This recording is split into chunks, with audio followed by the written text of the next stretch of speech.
Yo nunca pensé que iba a ser mayor.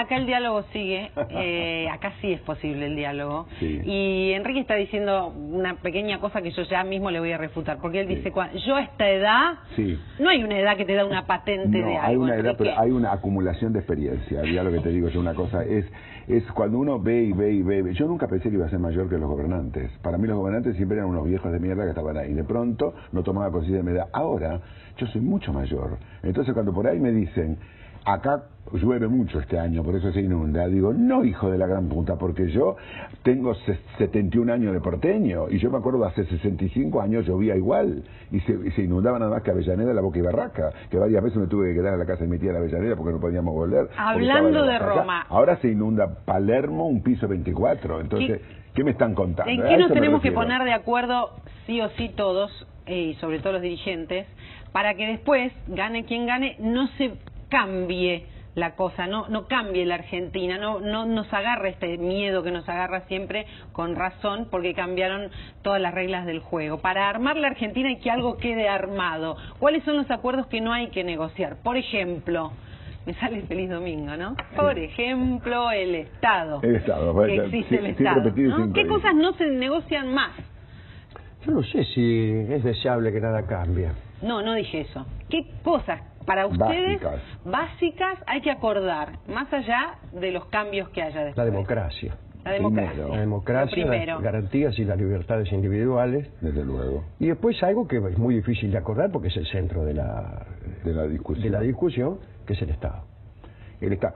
Lo que tiene que proporcionar el Estado, sin pedirte nada a cambio, eso es lo fundamental. La paz, el trabajo y la libertad. Y el trabajo que no sea la recompensa por un voto.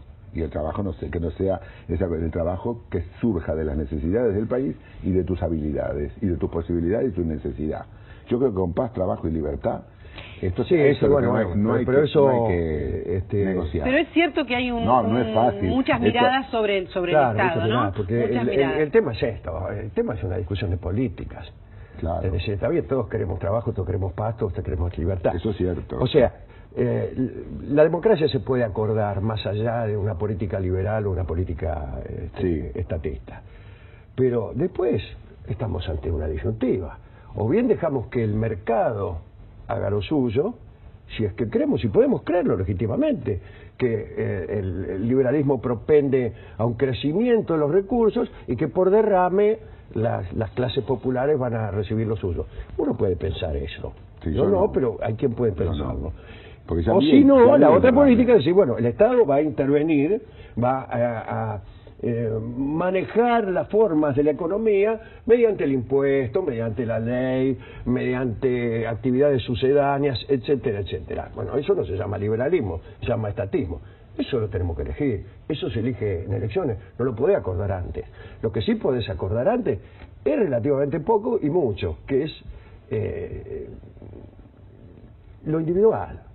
La democracia, la construcción de una ciudadanía cada vez más más intensa, más participativa. Y que no se cierre fuente de trabajo sobre todo, porque si pero que la fuente de trabajo ya es una cuestión política. Claro. Ya son políticas. Claro. ¿Cómo conseguir? ¿Cómo aumentar los puestos de trabajo? Bueno, qué sé yo. Podés ser liberal y dejar que el mercado haga lo suyo, o podés fomentar la producción desde una activa participación del Estado. Y yo creo también que vale mucho la honradez y la rectitud de la gente que instrumente cualquier tipo de política, porque en realidad se instrumentaron todos. Acá hubo populismo, hubo esto, hubo lo otro, y hubo el efecto derrame, que fue derrame cerebral nada más. Entonces yo lo vi 3 veces, por lo menos cada una de las teorías 3 veces, siempre en el fracaso, siempre en el horror. No, siempre yo no estoy de acuerdo con eso. Yo no estoy de acuerdo con eso. Yo creo que, por ejemplo, una política de crecimiento del mercado interno, el control del mercado exterior, de fuerte participación del Estado en las cuestiones económicas, de una política internacional alineada, cercana a América Latina, podría decir 2 o 3 cosas más. Se vio solamente 2 veces en la historia argentina y las 2 veces fueron exitosas. Pero, una es ahora y otra fue durante la primera presidencia de Perón. Pero lo que pasa y es que ningún otro gobierno hizo esa política. Pero fallaban, fallaba en la primera época de Perón, fallaba la posibilidad de disentir, pero no disentir, como yo te digo, soy partidario de Hitler, no, era una cosa impuesta, era una cosa donde no se podía tener otra opinión, donde no había un solo lugar donde pudieras leer alguna de las inconveniencias que traía eso. Hubo una rigidez que finalmente llevó a los sectores del poder reaccionarios a convencer a la gente de la cabeza de que eso no era un gobierno democrático, sino una dictadura. Entonces, eso derivó en la revolución fusiladora, que fue un horror y un espanto. Y ahí empezaron a aplicar la otra teoría, y no funcionó. Sin embargo, tuvieron éxito también, éxitos parciales, pero lo de abajo quedó. Siempre los pobres, siempre tire 10 en Santa Fe, los chicos de Santa Fe del año 60, que Fernando Birri retrató también en aquel documental, arriesgando su vida, yendo a las paralelas de la vía del tren para pedir 10 centavos en el año 60. Los inundados, aquella otra película maravillosa que no era una película de ficción. El horror, la miseria, arriba en el noroeste, problemas con el mal de Chagas, problemas con toda una serie de cosas. Pero eso no ocurrió con las políticas que yo te estoy diciendo. No, eso ocurrió y a mí siempre. me parece que eso que vos decís que es verdadero, no nos olvidemos de Apol, y qué sé yo, son problemas absolutamente menores dentro de una política. Claro, pero nadie puede decir que la característica central del gobierno de Perón fue una característica dictatorial. Evidentemente que tenían problemas los tipos que opinaban distinto, que por ahí no tenían, tenían inconvenientes. Hubo mucha gente exiliada, pero en esa época. Claro, a la luz de lo que pasó después en la historia argentina, parecen chistes. Ah, sí, claro. Cada vez fue peor, ¿no? Si se hubieran cargado un solo tipo, no, claro, ese tipo estaría a cada minuto en estas discusiones. Aparecería su nombre en todas las discusiones. Eso desde luego ha ido creciendo, pero durante mucho tiempo yo me tuve que comer el cuento también de que, como yo no había nacido, me tenía que callar, que la época de los conservadores era una prosperidad total y absoluta, y yo sabía lo que había pasado, después me entero lo que había pasado en los Valles Calchaquí, lo que había pasado en el Impenetrable del Chaco en la época de los conservadores, que parecía que la Argentina promesa, todo el mundo venía a las zonas ricas del campo argentino y a los centros urbanos. La Argentina próspera, pero ¿para quién? Pero ¿para quién? Entonces, o sea, vos lees las estadísticas, María Laura, pues, mirá vos, el 12º país del mundo, claro, como si el mundo fuera el campeonato de fútbol, ¿no? 8ª potencia del mundo. Claro, no sé, qué sé yo. Pero claro, pero la guita quién la tenía. Y es cierto, como contrapartida, cierto lo que vos decís, un lunar vergonzoso en la historia de como contrapartida de la primera presidencia de Perón, claro, ese asunto de la prensa dirigido por Apol. Y como contrapartida también te digo, en esa época horrorosa de los conservadores fue donde vinieron todos nuestros abuelos y bisabuelos inmigrantes, y de la nada tuvieron un negocito y pudieron salir adelante, y que sus hijos fueron todos a la universidad. Entonces es todo tan ni blanco ni negro, es todo tan gris que uno tiene que tener cuidado siempre, ¿no es cierto?, de la glorificación y de la demonización. Seguro, pero hay, por eso razón. Sigo pensando que tiene que haber la chance de algunos acuerdos. Sobre todo teniendo en cuenta que sería ideal.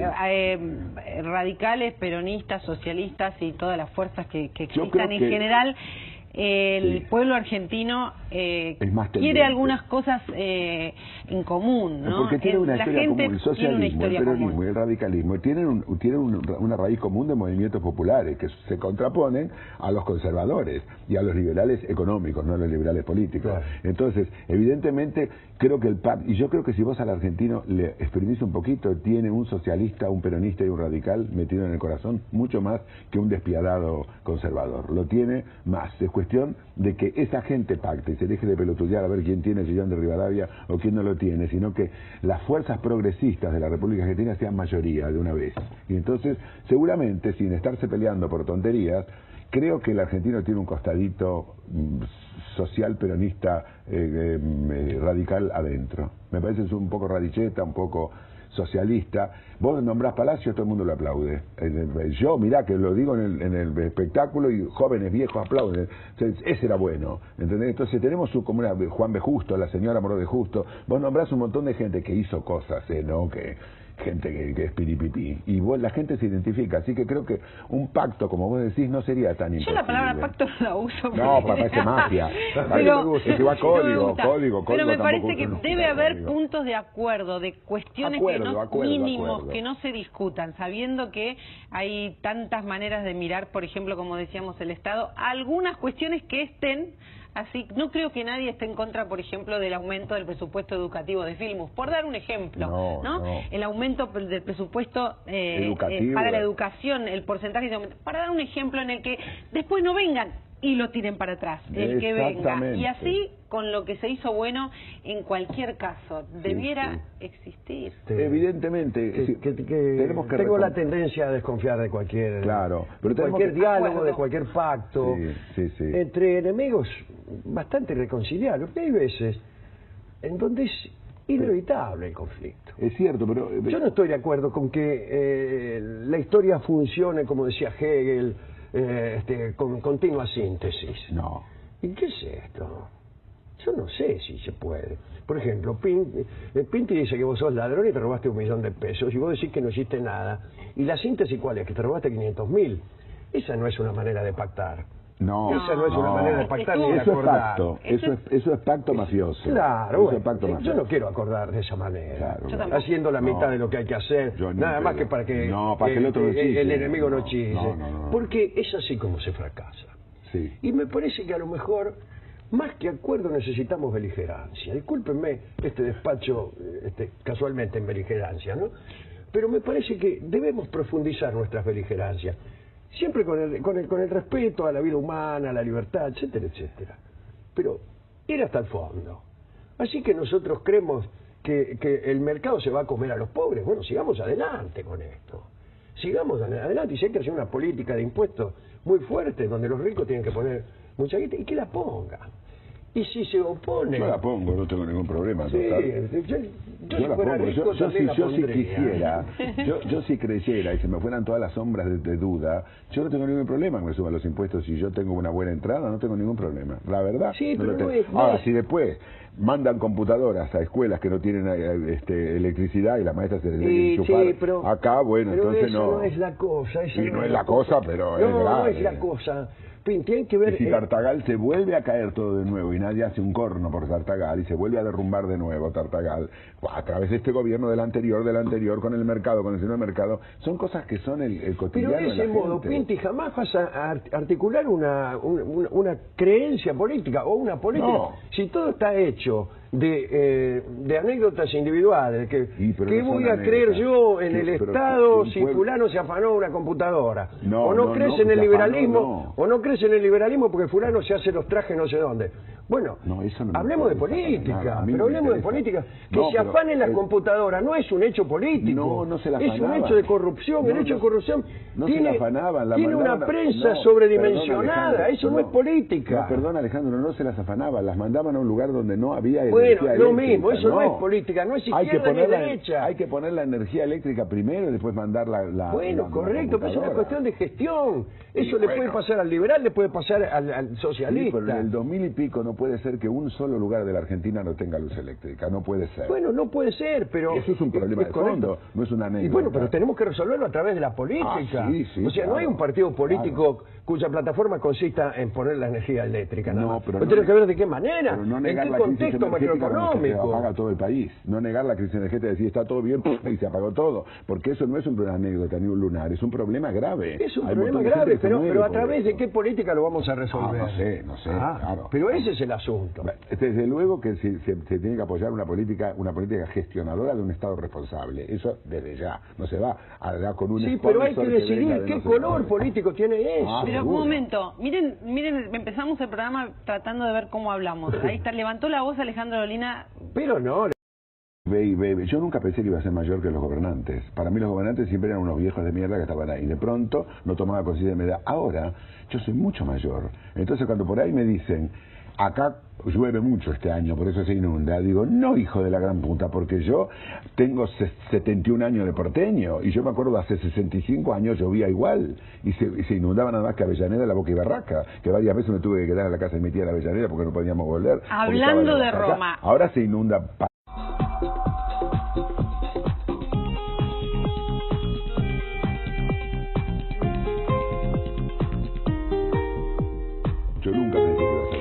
acá el diálogo sigue, acá sí es posible el diálogo. Sí. Y Enrique está diciendo una pequeña cosa que yo ya mismo le voy a refutar, porque él dice, yo a esta edad, no hay una edad que te da una patente de algo. Hay una edad, Enrique. pero hay una acumulación de experiencia. Ya lo que te digo yo, una cosa es cuando uno ve... Por ejemplo, el Estado. El Estado. Que existe el Estado, ¿no? ¿Qué cosas no se negocian más? Yo no sé si es deseable que nada cambie. No dije eso. ¿Qué cosas para ustedes básicas hay que acordar, más allá de los cambios que haya después? La democracia. La democracia. Primero. La democracia, las garantías y las libertades individuales. Desde luego. Y después algo que es muy difícil de acordar porque es el centro de la discusión, que es el Estado. El Estado. Lo que tiene que proporcionar el Estado, sin pedirte nada a cambio, eso es lo fundamental. La paz, el trabajo y la libertad. Y el trabajo que no sea la recompensa por un voto. Y el trabajo que no sea el trabajo que surja de las necesidades del país y de tus habilidades y de tus posibilidades y tu necesidad. Yo creo que con paz, trabajo y libertad, esto sí, eso no hay que negociar. Pero es cierto que hay un... No es Palermo, un piso 24. Entonces, ¿qué me están contando? ¿En qué nos tenemos que poner de acuerdo sí o sí todos, y sobre todo los dirigentes, para que después, gane quien gane, no se cambie la cosa, no cambie la Argentina, no nos agarre este miedo que nos agarra siempre con razón, porque cambiaron todas las reglas del juego? Para armar la Argentina y que algo quede armado, ¿cuáles son los acuerdos que no hay que negociar? Por ejemplo, me sale Feliz Domingo, ¿no? Por ejemplo...